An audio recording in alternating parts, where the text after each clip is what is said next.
Olá, pessoal da Energia Concurso. Você que é concurseiro, está aí nos estudos da LRF. Chegamos então na nossa aula 3 de LRF. Lembrando que nós estamos sintetizando aqui a legislação dentro dos conteúdos que mais caem, que são mais cobrados em alternativas de prova, certo? Que é o que realmente interessa para você. Professora, pode cair alguma coisa que não tenha sido falada, algum pedacinho da lei? Raramente acontece, mas pode cair, obviamente, né? Por isso que a gente pede que você estude a lei inteira, que você revise todos os artigos, né? Cai muito a letra da lei, então é importante você ler, reler, até você compreender. A ideia aqui é nós apontarmos para você o que é mais relevante dentro da legislação, para que você consiga aí ter um norte de estudos, né? Aonde eu me aprofundo mais, aonde eu fico mais esperta, aonde que eles fazem mais pegadinha, e você pegar aí a manha na hora da sua prova, para poder não cair na pegadinha, né? Um bom concurseiro, não existe pegadinha, você sabe o que é certo e o que é errado, certo? Então agora, o que nós vamos falar sobre a dívida pública? A aula de hoje vai iniciar, a professora já começa com dívida, Ai, professora, lembrei do meu cartão agora. Esquece o cartão, pelo amor de Deus, foca na aula. Pensa que essa aula pode te livrar do cartão aí, ó, viu? Vamos lá. Vamos começar a aula falando da dívida. Dentro de dívida, tem dois conceitos bem importantes que você precisa saber que a lei vai tratar. Professora, vai cair assim expresso, dívida pública, conceito? Talvez não. Mas dentro ali dos artigos, ele vai citar para você dívida pública e dívida flutuante. Flutuante é a que voa? Eu gostaria de ter dívida que voa e que não volte nunca mais, ia ser o sonho. Já pensou? Bate um vento, leva a fatura e tá tudo certo.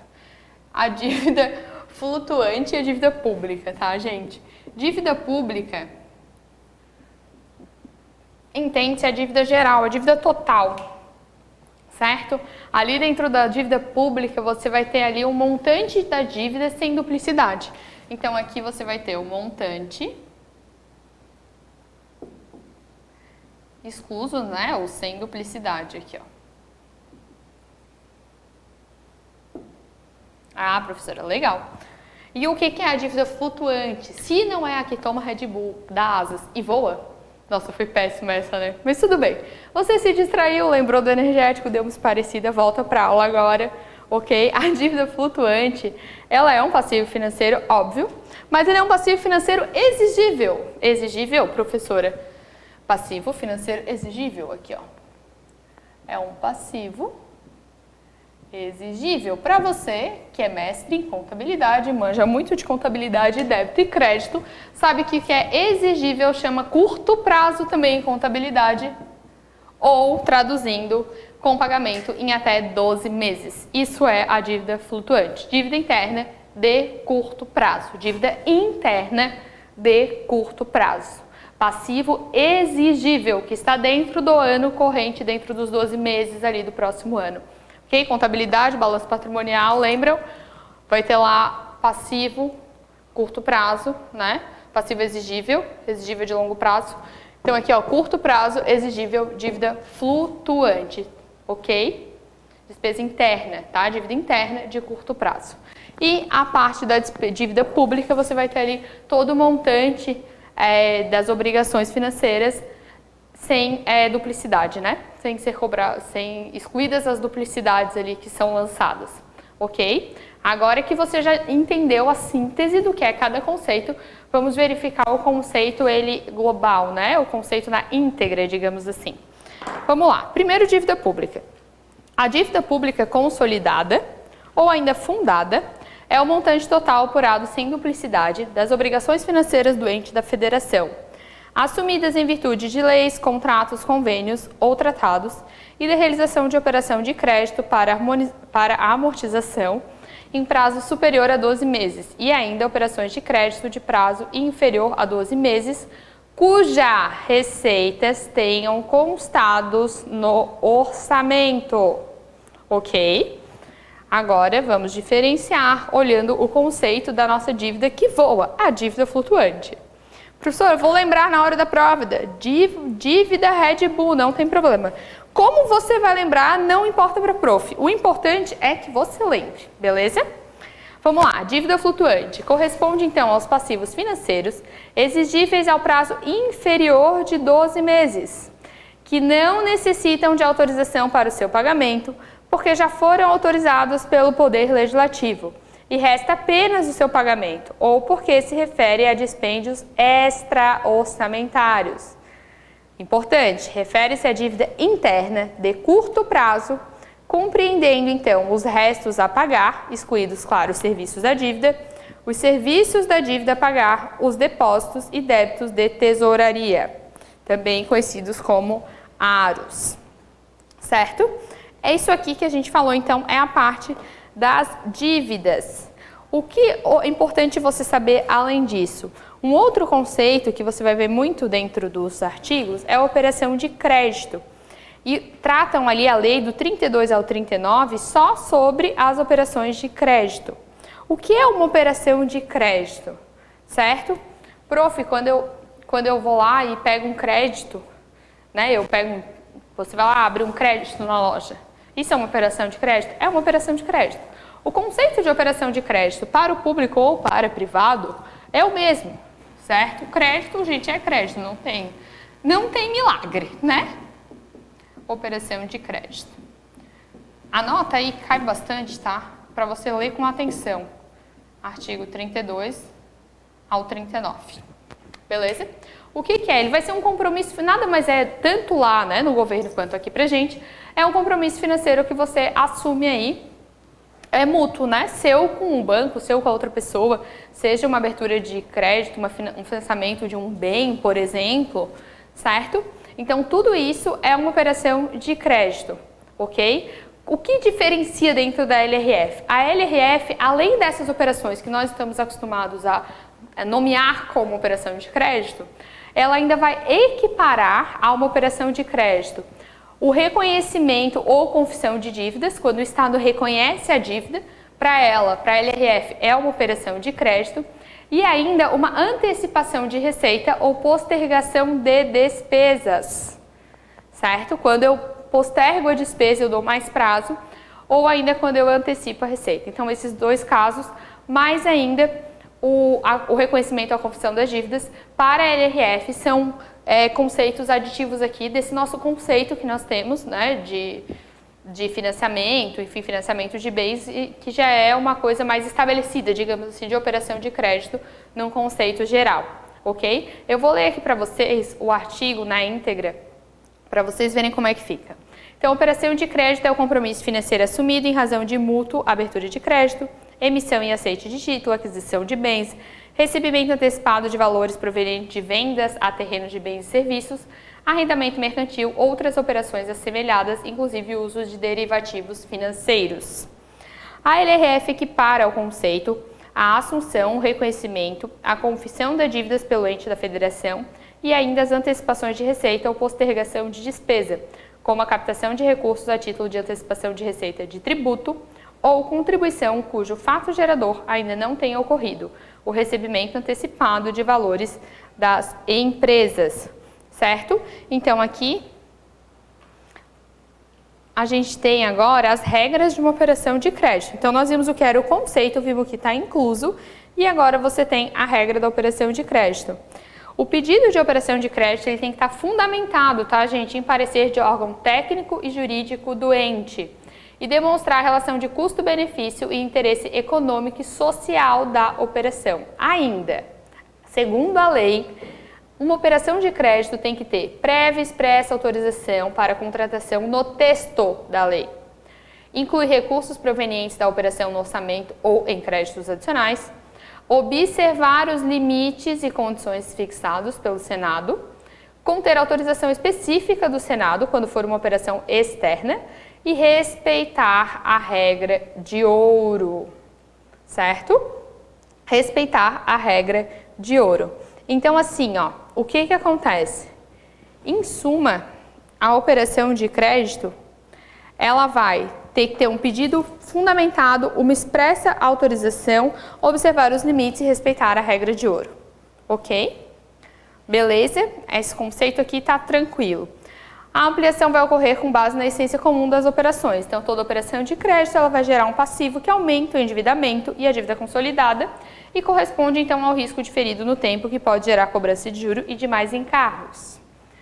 Aí, dentro de operação de créditos, nós vamos ter o aro, o famoso aro. Prof, o que é o aro? Né? O aro são empréstimos tomados juntos a instituições financeiras para atender a insuficiência de caixa. De maneira simplificada, gente, porque, ó, vou mostrar para vocês. Isso é o artigo de operações de crédito por aro. Professora, prefiro o conceito anterior. Eu também, mas não é aquele que cai na prova.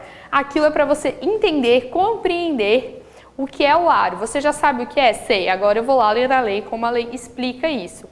Então, o artigo 38, ele vai dizer para você que a operação de crédito por antecipação da receita destina-se a atender à insuficiência de caixa durante o exercício financeiro. Inciso 1. Realizar-se-á somente a partir do 10º dia do início do exercício. Inciso 2. Deverá ser liquidada com juros e outros encargos incidentes até o dia 10 de dezembro de cada ano. Inciso 3. Não será autorizada se forem cobrados outros encargos que não taxa de juros da operação obrigatoriamente pré-fixada ou indexada, à taxa básica financeira ou a que vier a esta substituir. Inciso 4. Estará proibida. Inciso 4A. Enquanto existir operação anterior da mesma natureza não integralmente resgatada, ou no último ano de mandato do presidente, lembra das regras restritivas próximo ao fim do mandato. Aí no parágrafo 2º ele vai dizer que as operações de crédito por antecipação de receita realizada por estados ou municípios vão ser efetuadas mediante abertura de crédito junto à instituição financeira vencedora em processo competitivo eletrônico promovido então pelo Banco Central do Brasil. Com base no parágrafo 2º do artigo 38, é errado dizer que a operação de crédito por antecipação de receita somente poderá ser realizada junto ao Banco do Brasil, seja qual for o órgão tomador. Beleza? Porque ele fala aqui, ó, mediante abertura de crédito junto à instituição financeira vencedora em processo eletrônico promovido pelo Banco Central do Brasil. Compreenderam? Vamos fazer um exercício que eu acho que vai ficar mais claro e mais fácil de fixar a teoria.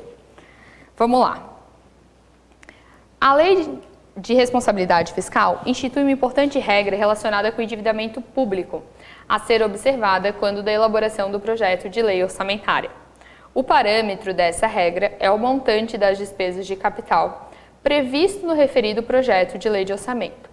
Segundo a LRF, o montante previsto para operações de crédito não poderá ser igual à metade do montante das despesas de capital, inferior à metade dos montantes das despesas de capital, inferior ao montante das despesas de capital, superior a 50% do montante das despesas de capital ou, alternativa E, superior ao montante das despesas de capital.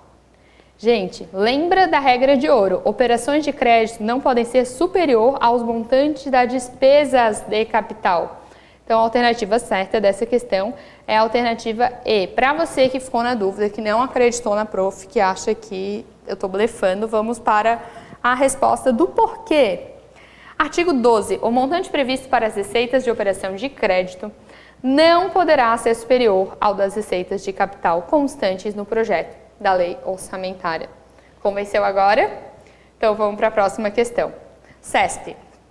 Tendo como referência a Lei da Responsabilidade Fiscal, julgue o item a seguir. Conforme a LRF, não se admite utilizar recursos públicos, incluindo os de operações de crédito, para socorrer instituição do Sistema Financeiro Nacional, salvo mediante lei específica.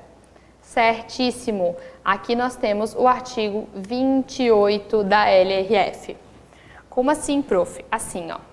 Artigo 28. Salvo mediante lei específica, não poderão ser utilizados recursos públicos, inclusive de operação de crédito, para socorrer instituições do Sistema Financeiro Nacional, ainda que mediante concessão de empréstimo de recuperação ou financiamento para mudança de controle acionário. Beleza? Bem tranquilo, né? Letra da lei. Literalmente a letra da lei aqui, tá, gente? Agora vamos para mais uma, prof, não aguento mais. Calma, respira. Vamos lá. 2019. Tendo como referência a LRF, assinale a opção correta. A operação de crédito por antecipação de receita destina-se a atender insuficiência de caixa durante o exercício financeiro e cumprirá as exigências mencionadas na LRF. Entre as exigências relacionadas lá da operação de crédito do aro, ó, tá vendo? A questão já te faz ficar enrolado, né? Entre as exigências, apenas uma não está de acordo. Primeiro ele diz, assinale a opção correta, aí ele fala, entre as exigências relacionadas, apenas uma não está de acordo com o que estabelece a LRF. Então ele está pedindo literalmente pra gente, né, a errada. Vamos lá. Alternativa A. Deverá ser liquidada com juro e outros encargos incidentes até o dia 10 de dezembro de cada ano. Certíssimo, né? É tudo 10 ali, né? 10 consecutivos e 10 de dezembro. Estará proibida no último ano de mandato. Sim, né? Tem a ver com aquela regra que a gente viu que é restritiva da LRF.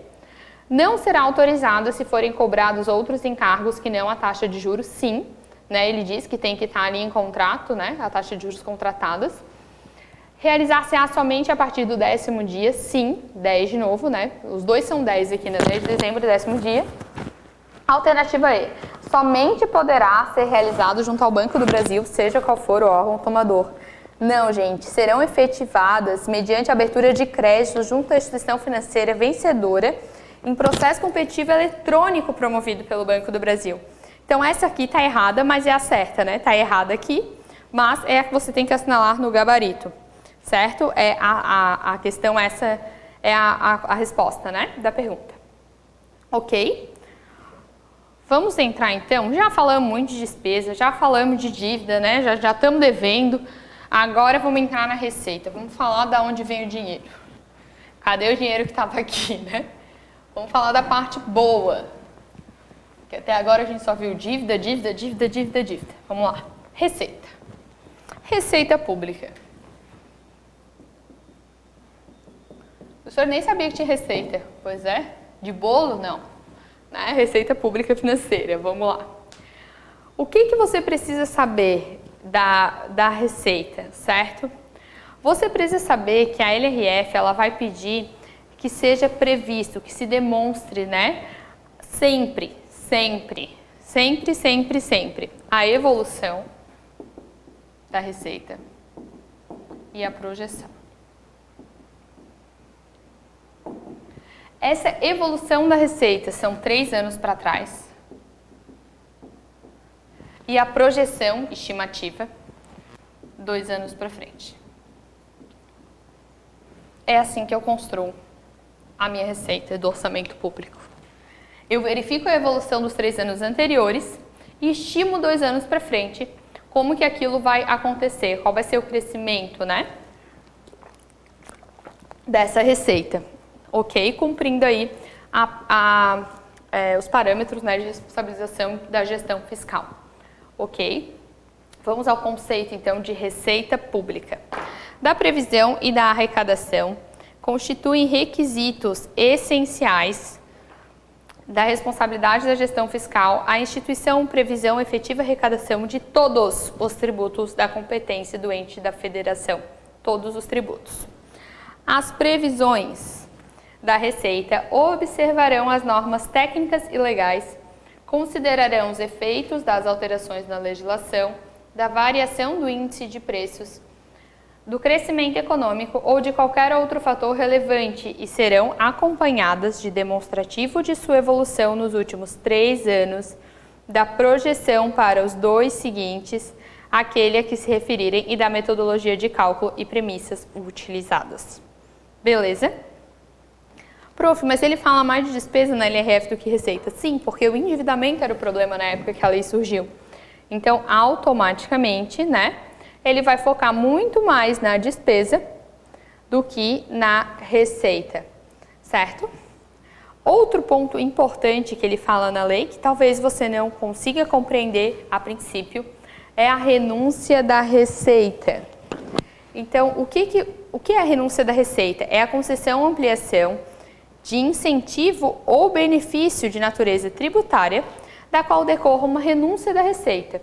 Deverá estar acompanhada da estimativa sempre, né, gente, do impacto orçamentário, assim como lá na despesa, né, e atender ao disposto na LDO e pelo menos uma das seguintes condições. A renúncia, ela vai compreender anistia, remissão, subsídio do crédito presumido, concessão de isenção em caráter não geral, ok?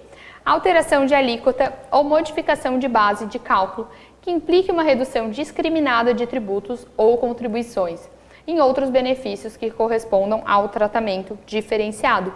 Quando eu faço uma redução, por exemplo, de um percentual de um tributo, eu estou tendo, então, uma renúncia dessa minha receita, certo? E por isso eu preciso fazer ali o checklist, que nem ele fala aqui, né, do que está previsto lá no checklist da despesa, ok? Vamos para o exercício, então. Vamos lá. A concessão ou ampliação de incentivo ou benefício de natureza tributária, da qual decorra renúncia da receita. Acabamos de ver esse artigo. Artigo 14. Está disciplinada pela LRF, correto. A LRF relaciona os benefícios tributários que se caracterizam como renúncia da receita. Entre eles, não consta. Qual não consta? Anistia consta? Anistia consta. Crédito presumido consta? Consta. Remissão consta, subsídio consta. A professora tinha isenção em caráter não geral. Lembra que a prof leu enfatizando não geral. Cai bastante, tá? Pegadinha repetitiva, sem graça, mas cai bastante. Ok? Então, isso aqui é importante você fixar, porque às vezes você perde uma questão de prova por causa de uma bobeira, decorou todo o artigo e errou por causa de uma besteirinha. Beleza? Então agora nós vamos entrar, já falamos de despesa, já falamos de receita, falamos do relatório de gestão fiscal, vamos entrar no controle da gestão fiscal, artigo 56 a 59. Sobre o controle da gestão fiscal, o que você precisa ter em mente? A fiscalização quanto ao cumprimento das normas estabelecidas pela LRF compete ao Poder Legislativo. Nós já resolvemos em aula, não sei se nessa ou nas outras que tivemos, um exercício onde ele trocava esse poder, tá? Poder Legislativo, diretamente com auxílio do Tribunal de Contas e ao sistema de controle interno de cada poder e do Ministério Público. A fiscalização terá ênfase, então, no atingimento das metas estabelecidas na LDO, nos limites e condições para a realização de operação de crédito e inscrições e restos a pagar, medidas adotadas para o retorno da despesa total com pessoal ao respectivo limite, providências tomadas para a recondução dos montantes das dívidas consolidadas imobiliárias aos respectivos limites, destinação dos recursos obtidos com alienação de ativos, tendo em vista as restrições constitucionais a desta lei complementar. E, por último, cumprimento do limite de gastos totais dos legislativos municipais, quando houver. Então, o que você precisa tirar, né, do controle da gestão fiscal? O foco do controle vai ser sempre o cumprimento das metas, né? Isso já é o foco de qualquer controle. Mas na LRF, em especial, o cumprimento das metas relativas à despesa com pessoal, né, as despesas total, as providências que serão tomadas a partir do momento, porque existe um limite, ok, mas não estamos falando da sua casa, estamos falando, se a gente em casa já é difícil cumprir esse limite, você imagina isso a nível governamental, certo? Então o limite, ele pode ser sim ultrapassado, pode ocorrer de ser ultrapassado. E as medidas que o Estado vai adotar para suprir, para reverter, né, esse limite ultrapassado, também são importantes e também são foco de investigação, de análise ali, desse controle de gestão, ok? Também faz parte disso, né? Não é só eu cumprir a meta, eu fico vendo se cumpriu a meta, daí descumpriu a meta, e agora? E agora tem que ver como que vai fazer para reverter, para voltar a cumprir a meta, certo? Então isso é bem importante que vocês tenham em mente, essa parte de não é só ir até a meta e ultrapassá-la e daí deu, já acabou, não. Né? Tem que ser imposto aí que o governo volte então para a meta, e como que ele vai fazer isso aí é uma coisa que terá que ser planejada em alguma ação para que essa despesa ou seja reduzida ou a receita seja ampliada, certo? Vamos fazer exercício, então? Vamos para cá. Deixa eu ver aqui. Aqui, ele vai dizer que aos tribunais, ainda dentro do controle, tá, gente, da gestão fiscal, ao Tribunal de Contas, vão alertar, né? É a função do tribunal, né? Auxiliar ali o Poder Legislativo. Então, quando que vai ser um alerta? Né? Na possibilidade de que as receitas não comportarão o cumprimento das metas, certo?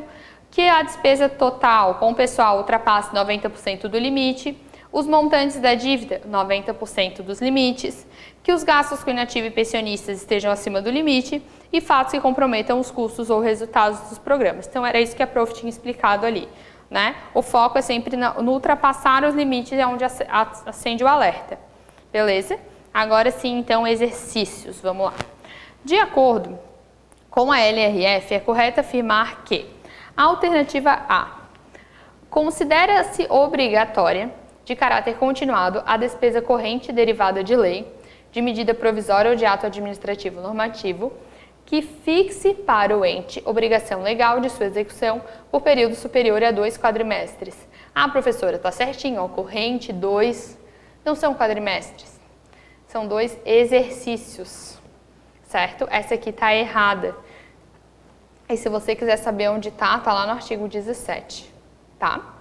Alternativa B. Configura-se uma gestão fiscal responsável, cumprimento de metas e resultados entre receitas e despesas e a obediência a limites e condições relacionados à renúncia da receita e geração de despesas com o pessoal, inclusive com seguridade social. Perfeita, essa aqui tá bem certinha, tá? A alternativa correta é a que ele pede pra gente, então é a alternativa B, ok? Mas vamos ver então por que as outras estão erradas. Alternativa C. Os precatórios judiciais passam a integrar a dívida consolidada, caso não sejam pagos durante a execução do orçamento no qual tenham sido incluídos, definida como a dívida pública representada por títulos emitidos pela União, inclusive os do Banco Central, dos estados e dos municípios, para fins de aplicação dos limites da LRF. Essa alternativa C, gente, ela está errada, porque isso aqui é o artigo 30 da LRF, parágrafo 7, tá? Onde ele diz pra gente que aqui os precatórios judiciais não pagos durante a execução do orçamento, em que houverem sido incluídos, integram a dívida consolidada, tá? Para fim de aplicação de limites, e a dívida pública consolidada, montante total, então, em duplicidade das obrigações financeiras, ok? Essa aqui, então, tá errada, a alternativa C. Vou botar aqui o artigo, se você quiser ir lá olhar, artigo 30. Agora, vamos para o problema da questão. Alternativa D. Por que o problema? Vejam só. A despesa total com pessoal é o somatório dos gastos do ente da federação com ativos, inativos e pensionistas, relativos a mandatos eletivos, cargos, funções ou empregos civis, militares e de membros de poder com quaisquer espécies remuneratórias, tais como vencimentos e vantagens fixas e variáveis, subsídios, proventos da aposentadoria, reformas e pensões, inclusive adicionais, gratificações, horas extras e vantagens pessoais de qualquer natureza. Não tem nada errado nessa questão. Só que essa questão, ela é o artigo 18. E o artigo 18, ele termina aqui, depois de qualquer natureza, ele tem uma vírgula e termina dizendo que bem como encargos sociais, contribuições recolhidas pelo ente às entidades de previdência. Então, essa alternativa D, ela está incompleta na realidade, mas a banca considerou ela como errada, tá? Ela está errada pelo gabarito da banca, mas não há nada de errado na frase, ela apenas não está completa conforme o artigo 18 da lei, ok? Vamos para a próxima questão. Próxima e última questão, então, vamos da aula de hoje. Professora, eu não aguento mais, calma, tá só começando. A LRF tem no planejamento o fator primordial para o cumprimento do objetivo da responsabilidade na gestão fiscal, que pressupõe uma ação planejada e transparente. Uma das alternativas disponibilizadas a seguir apresenta uma ferramenta obrigatória no sentido de atender a esse requisito da LRF. A ponte. Gente, importante. O plano plurianual, o que vocês precisam saber, né? Aqui ele está falando dos princípios: planejamento, transparência, controle e responsabilização. O relatório de gestão fiscal, ele vai estar no artigo 54 e 55, certo? E 55. Nós já vimos isso aqui na aula de hoje. A LOA, ela vai estar no artigo 5 e no artigo 7. 5 e 7, tá? O anexo das metas fiscais aqui, você já sabe, vai estar lá dentro da LDO, que é o artigo 4, né? A LDO é o artigo 4. E o plano plurianual, ele era o artigo 3, mas ele foi vetado da LRF. Compreendem? Então, assim, ó, vou voltar aqui para mim, para você entender. O gabarito para a banca dessa questão que nós fizemos é a alternativa A. Mas, ao meu ver, ele conceitua os princípios e cita o planejamento. Como que ocorre? Para se cumprir a gestão fiscal, se usa os instrumentos de planejamento. Os instrumentos de planejamento para cumprimento de gestão fiscal são PPA, LDO e LOA. Os três aparecem discriminados como opções de alternativas, certo? Portanto, para mim, essa questão tinha que ser anulada, porque não tem resposta. Mas a banca, ela considera o PPA, tá? Talvez por ele não estar inscrito dentro da LOA, dentro da LRF, e também porque sabemos que é o plano maior, né? Ele vem primeiro, ele é o grandão.